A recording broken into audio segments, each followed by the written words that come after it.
então era isso que eu tinha para falar, e agora então a gente vai dar continuidade ao nosso culto, agora então falando um pouco sobre a palavra do Senhor. E quero dar continuidade àquilo que a gente já tinha falado no domingo passado, que é o nosso assunto desse mês, as igrejas do Apocalipse, as 7 igrejas da Ásia.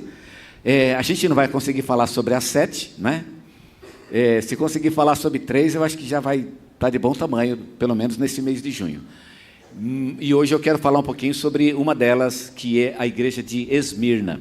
Domingo retrasado nós falamos sobre a igreja de Laodiceia. Vocês se lembram que a igreja de Laodiceia foi a pior igreja de todas. Foi uma igreja reprovada por Deus. E hoje eu quero falar sobre uma igreja que foi muito boa. Pensa numa igreja boa, muito boa. Deus, ele realmente gostava muito dessa igreja. O Espírito Santo tinha um carinho muito grande por essa igreja. E das igrejas, ela e uma outra igreja são as igrejas que não tem nada contra elas, não há nenhuma palavra negativa, são igrejas ótimas, que fazem um ótimo trabalho para o Senhor, que amam realmente o Senhor. Irmãos, igrejas realmente muito maravilhosas. Mas a igreja de Esmirna, e nós vamos falar hoje, ela tem uma peculiaridade. Das 7 igrejas da Ásia, ela é a igreja que mais sofre, é a igreja sofredora. Se Laodiceia é uma igreja reprovada, Esmirna é uma igreja sofredora. E hoje eu quero falar um pouquinho sobre o sofrimento da igreja.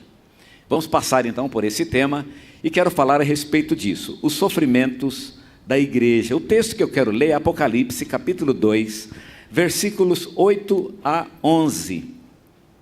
Apocalipse capítulo 2, versículos 8 a 11. E através desse texto, nós vamos aprender um pouco mais a respeito dos sofrimentos da igreja. O nosso texto, portanto, é Apocalipse, capítulo 2. Vamos ler então a partir do verso 8. Diz assim o texto da palavra do Senhor. Ao anjo da igreja em Esmirna, escreve: Isto diz o primeiro e o último, que foi morto e reviveu. Conheço a tua tribulação e a tua pobreza, mas tu és rico. E eu quero fazer um pequeno parênteses aqui, né? A gente falou de Laodiceia no domingo retrasado, e vocês vão se lembrar que Laodiceia achava que era rico. E aí aparece uma expressão entre parênteses em Laodiceia: mas tu és pobre. E aqui nós temos exatamente o inverso. Eu conheço a tua pobreza, diz o Espírito Santo, mas o mesmo Espírito diz: mas tu és rico. Olha que coisa linda. Eu conheço a tua tribulação e a tua pobreza, mas tu és rico. E a blasfêmia dos que dizem ser judeus e não o são, porém são da sinagoga de Satanás. Não temas o que hás de padecer. Eis que o diabo está para lançar alguns de vós na prisão, para que sejais provados, e tereis uma tribulação de 10 dias. Sê fiel até a morte, e dar-te-ei a coroa da vida. Quem tem ouvidos, ouça o que o Espírito diz à igreja. Ao que vencer, de modo algum sofrerá o dano da segunda morte. Amém? Quero falar um pouco então a respeito desta igreja e através dela aprender uma das características mais distintivas da igreja de Cristo e da história da igreja, que é a perseguição e o sofrimento. Jesus previu, e de fato se tornou realidade, o fato de que ter fé nele, acreditar nele, viver por ele e tê-lo como Senhor de sua vida, enfim, o fato de ser chamado de cristão, custaria muito caro para muitas pessoas. Em todas as épocas, homens e mulheres, meninos e meninas, velhos e velhas, têm sido literalmente prostrados, humilhados, mutilados, mortos, torturados simplesmente pelo fato de crerem em Jesus. Não cometeram nenhum crime civil. Aliás, são inclusive ótimos cidadãos, melhores até do que muitos outros cidadãos, mas o crime que cometeram foi o fato de crerem em Jesus. Nossa história como um povo de Deus, ela está banhada de sangue, de dor. É o sangue e a dor daqueles que poderíamos inclusive incluir aqui aquela famosa frase do escritor de Hebreus: o sangue daqueles cujo o mundo não era digno. O mundo não era digno deles. Foram os que sofreram em nome do Senhor Jesus. Das 7 igrejas para as quais o livro de Apocalipse foi escrito, Esmirna é a igreja mais perseguida, é a igreja mais sofrida, é aquela que paga o preço mais alto pela sua fé em Jesus Cristo. Esmirna era uma cidade rica, era um dos portos mais importantes da Ásia. E ali, naquela cidade, havia uma sociedade que era extremamente hostil ao Evangelho. E que certamente, influenciada por um grande número de judeus que eram residentes nessa cidade, que se uniram ao povo para punir essa igreja, para destruir essa igreja, ela então se via numa situação muito, muito, muito difícil. Magistrados e a sociedade como um todo, as pessoas que tinham dinheiro, o sistema político, o sistema econômico, de alguma forma se uniram e entraram em aliança para fazer mal a essa igreja. Se havia, e havia de fato naquela cidade, um ódio contra Deus, nós podemos imaginar então que essa carga de ódio que as pessoas tinham por Deus e que está no coração de muitas pessoas, se voltava agora para aquela igreja, uma pequena igreja e que permanecia de pé a muito custo. Com muita dificuldade, a igreja ainda permanecia de pé quando João escrevia estas palavras. Eu não vou falar tudo, há muito o que falar sobre esta igreja, e eu quero à noite explicar o que a igreja de Esmirna e os sofrimentos de modo geral têm para nos ensinar. O que eu quero falar hoje de manhã é apresentar o sofrimento da igreja. Por que ela sofria? O que é o sofrimento da igreja? E eu quero descrever isso através de 3 palavras. Primeira palavra que João usa para descrever o sofrimento é tribulação. O texto que nós lemos disse: eu conheço a tua tribulação. A palavra tribulação em grego significa aperto. E a palavra tribulação ou aperto é uma maneira de descrever o sofrimento. Significa literalmente pressão. Pressão. Como se você colocasse a igreja numa prensa e você então começasse a apertá-la. Nós podemos imaginar que a igreja, se podemos então usar essa figura, ela era massacrada como se estivesse numa prensa.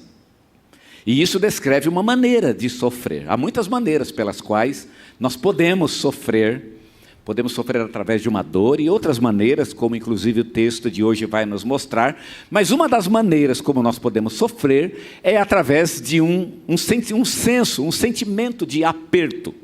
Não é à toa que a gente usa a palavra um aperto no coração. De vez em quando a gente fala isso, eu estou com um aperto no coração, porque o sofrimento, ele muitas vezes provoca essa sensação de que nós estamos sendo apertados. E era exatamente o que acontecia com essa igreja. A ideia de apertar é o conceito de que você não tem movimento, você não tem para onde ir, você não tem como se mover naquele momento, porque não há liberdade de movimento. A igreja vivia literalmente em um aperto, numa pressão, sendo massacrada sobre as dificuldades que recaíam sobre ela. A segunda palavra que o texto usa é a palavra pobreza. O texto diz, o Espírito Santo diz à igreja: eu conheço a tua pobreza.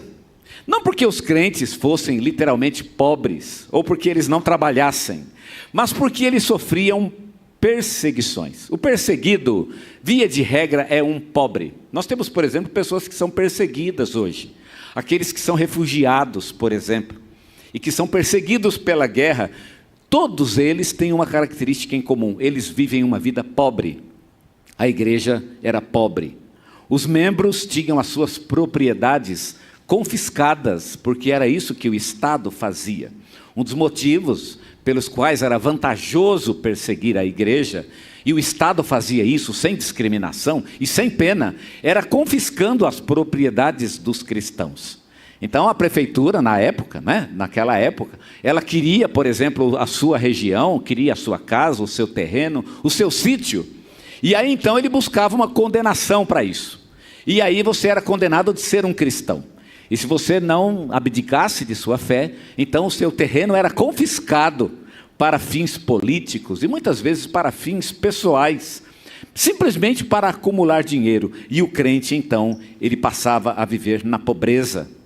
Os bens desses crentes, portanto, eram expoliados pelas autoridades. O resultado é que eles ficavam à míngua, reduzidos à pobreza, reduzidos a nada, de maneira que a própria sobrevivência física se transformava num enorme desafio para eles, já que os irmãos não tinham meios de prover sequer o alimento físico para o seu corpo e para a sua família. Mas isso não acontecia somente em Esmirna, não. Isso acontecia em outros lugares, em outras igrejas. Hebreus capítulo 10, versos 32 a 34 diz: lembrai-vos, porém, dos dias anteriores, em que depois de iluminados, sustentastes grande luta e sofrimento, ora expostos como espetáculo, tanto de opróbrio quanto de tribulações, ora tornando-vos coparticipantes com aqueles que deste modo foram tratados. Porque não somente vos compadecestes dos encarcerados, como aceitastes com alegria o espólio dos vossos bens, tendo ciência vós mesmos de possuirdes patrimônio superior e durável no céu. O que nós temos em Hebreus é um testemunho poderoso de uma igreja que sofria o espólio de seus bens. E por isso a igreja era pobre. A despeito de toda essa pobreza, a observação que Jesus faz a respeito de Esmirna é: tu és rico. Eu acho que Esmirna olhava para si mesmo e dizia: eu sou pobre, mas a palavra do Espírito é: não diga isso, você é rico, você é rico. Aos meus olhos, você é rico. A verdadeira riqueza daquela igreja não era material, era espiritual. E por fim, a última palavra que quero destacar para descrever o sofrimento da igreja é a palavra blasfêmia. Blasfêmia. Eu conheço a blasfêmia daqueles que dizem ser judeus e não são, é o que diz o texto. Essa terceira palavra descreve o sofrimento da igreja, não exatamente como uma blasfêmia contra Deus, porque era aqui os judeus que estavam blasfemando. O texto diz: eu conheço a blasfêmia daqueles que dizem ser judeus e não são. De fato eles eram judeus, né? O texto dizem ser judeus e não são, significa que eles eram judeus, mas aos olhos de Deus eles não eram judeus. Eles não tinham religião nenhuma. Eles professavam uma fé em Deus que não era verdadeira. Eles eram mentirosos, religiosos mentirosos, porque era uma religião meramente formal. Era um judaísmo de formalidade, e é por isso que a palavra de Deus é: eles se dizem judeus e não são. O judeu não blasfema. Aliás, tem uma coisa que o judeu não faz, é blasfemar contra Deus. Portanto, a palavra blasfêmia não significa exatamente uma blasfêmia dirigida contra Deus, uma vez que os judeus não blasfemavam. Essa palavra descreve as acusações que esses judeus faziam contra a igreja. Acusações que faziam contra os cristãos diante das autoridades. É provável que os judeus tivessem uma grande influência social daquela cidade, influência no meio político, e eles utilizassem essa influência para difamar, para sujar o nome da igreja aos olhos dos governadores e das sociedades. E, sem saber, sem que eles soubessem, falando mal da igreja, difamando a igreja, diminuindo a igreja e sujando o nome da igreja, na verdade, eles talvez não tivessem consciência disso, mas eles estavam difamando o nome de Deus. Falar mal da igreja é falar mal de Deus. Tentar sujar o nome da igreja é tentar sujar o nome de Deus. Macular a igreja é macular Deus. É a definição mais clara de blasfêmia neste caso. Falar mal da igreja é uma blasfêmia, é o que Jesus Cristo está dizendo. E os irmãos já sabem, Deus não se deixa blasfemar. Qual é a palavra de Deus para Esmirna? Esse é o sofrimento da igreja. E o que Deus tem para dizer para esta igreja, Esmirna?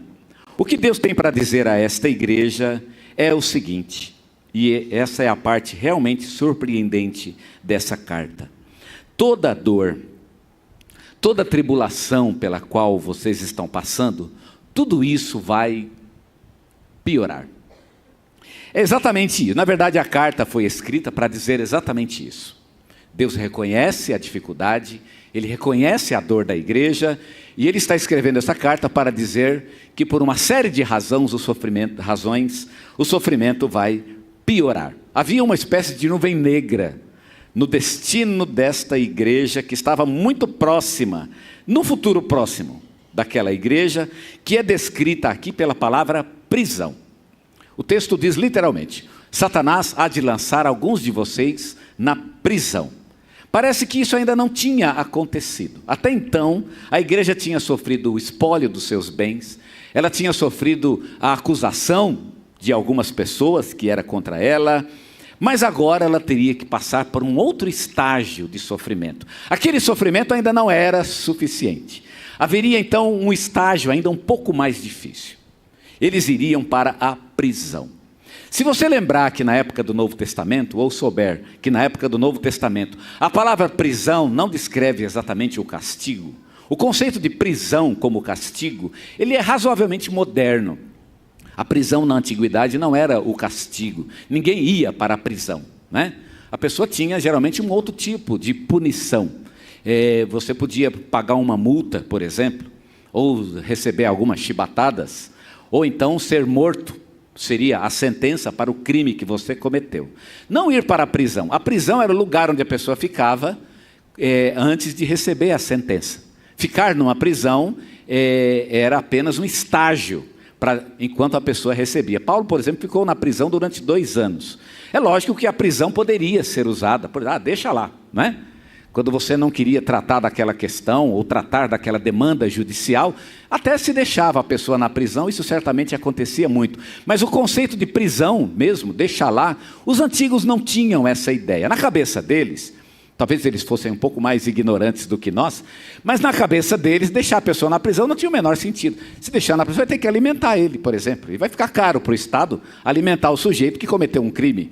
Deixar na prisão, ele vai aprender, ele vai sair de lá pior do que entrou, porque vai aprender a roubar, vai conviver com outros bandidos. Então a ideia de deixar alguém na prisão não tinha sentido na cabeça dos antigos. A prisão era o estágio enquanto a pessoa não recebia uma sentença final. Pode ver que na lei de Moisés não havia nenhuma prescrição para deixar uma pessoa na prisão. Você podia ser açoitado, podia ser apedrejado, podia ser queimado. Haviam 2 casos, né? Onde uma pessoa poderia ser queimada, morte por fogueira, inclusive. Mas não tem nenhuma prescrição na lei de Moisés para deixar uma pessoa 20 anos numa cadeia. Isso não fazia sentido na cabeça deles, não é? Se a pessoa cometer um crime, tem que pagar. Seja com a vida, seja com dinheiro, seja com o que for. Ele vai pagar pelo seu crime, e deixá-lo na prisão não era a ideia dos antigos. E, portanto, o conceito de prisão aqui significa o seguinte: vocês vão à prisão para pagar pelo crime que vocês cometeram, o crime de crerem em mim, diz o Senhor Deus. E como é que vocês vão pagar? Não sabemos. É provável que alguns de vocês talvez venham até a morrer, vão ficar esse tempo na prisão, e quando chegar a hora de cumprir a sentença, é provável que alguns de vocês sejam mortos. A palavra prisão, ela traz isso, portanto, no seu bojo. Talvez mesmo alguns deles fossem mortos. Até agora, a igreja tinha abdicado de seus bens e de seu patrimônio, mas agora ela teria que abdicar de sua própria vida. Eu queria hoje à noite entender um pouco mais por que a igreja sofre. E talvez porque eu também sofro, porque talvez você também seja um sofredor, mas eu quero tirar essas lições hoje à noite.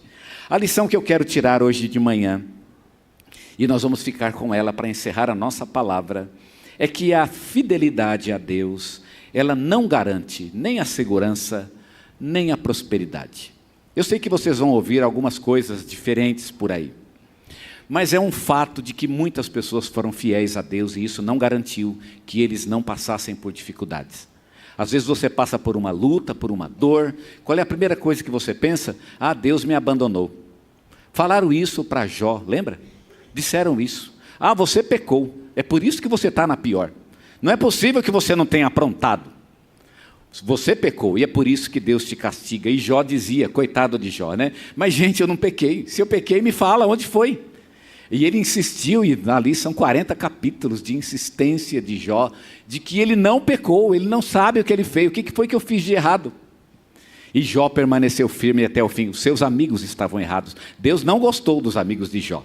Jó foi obrigado a fazer um sacrifício em nome de seus amigos para perdoar o pecado deles por acusarem Jó de um pecado que ele não tinha cometido. Mas se ele não cometeu pecado, então por que ele sofre? Porque simplesmente a nossa fidelidade a Deus, ela não garante que nós vamos ter uma vida tranquila, suave, não. Não há garantias da parte de Deus. Então, se você está num momento de sofrimento, eu não vim trazer a solução, né? E de fato, nós não estamos aqui para compreender o que está acontecendo. Só Deus sabe. Mas uma coisa não é falta de amor de Deus. Não é falta de fidelidade de Deus. Porque nós temos a tendência de achar que Deus deixou de ser fiel. Ah, Deus é fiel a mim, mas então por que eu sofro tanto? Por que tanta dor? Por que está doente? Por que tem o problema? Por que tem a dificuldade? Irmãos, ser fiel a Deus não é garantia de ausência de sofrimento. E a igreja de Esmirna é uma prova viva disso. Você vai ter que passar por algumas coisas. O texto diz a Esmirna, no versículo 10, se eu não me engano: não tenha medo das coisas que você tem de padecer. E muitas vezes nós deveríamos colocar este versículo na porta da nossa geladeira. Não tenha medo das coisas que você tem que padecer. Por que eu tenho que padecer? Deus sabe por quê, mas você tem que padecer. Irmão, se você tem que padecer, padeça com o Senhor, ande com Ele. Não use o sofrimento como desculpa para abandonar Deus, para blasfemar contra Ele, e aí sim é uma blasfêmia dirigida contra Deus. Dizer, por exemplo, que Deus não ama mais você, que Ele não tem mais propósito, que Deus perdeu o controle da história, da sua história. Isso não pode acontecer. Deus tem o controle de todas as coisas e a história de Esmirna nos mostra isso. Nós vamos aprender mais a respeito disso. Mas eu quero só dar uma dica para vocês do que vamos falar hoje à noite. É que o sofrimento pela qual Esmirna iria passar duraria 10 dias. Nós já falamos aqui uma vez sobre essa história dos 10 dias. Vai durar 10 dias, sabe por quê? Porque Deus sabe o que está fazendo. Eu sei exatamente, eu sei o dia que vai começar e sei o dia que vai acabar. E vai durar 10 dias. O que Deus quer dizer com isso? Eu ainda estou no controle, não tenha medo. Então eu quero dizer para você, Deus ainda está no controle. Amém?